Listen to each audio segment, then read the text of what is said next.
Serikali ya Burkina Faso imetangaza kuwa imefanikiwa kuzuia jaribio la mapinduzi dhidi ya rais wa nchi hiyo, Captain Ibrahim Traore.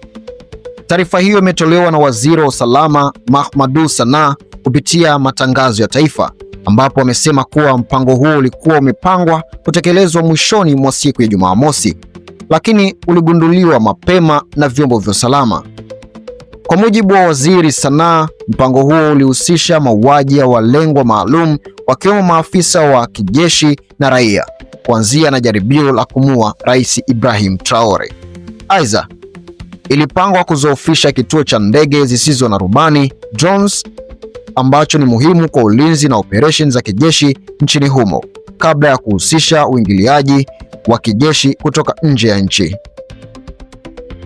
Katika taarifa hiyo, serikali imemtaja aliyekuwa rais wa mpito wa Burkina Faso, Luteni Kanali Paul Henri Sandaogo Damiba, kuwa ndiye mhusika mkuu wa njama hiyo. Damiba anatuhumiwa kupanga, kufadhili na kuajiri washiriki wa jaribio hilo la mapinduzi.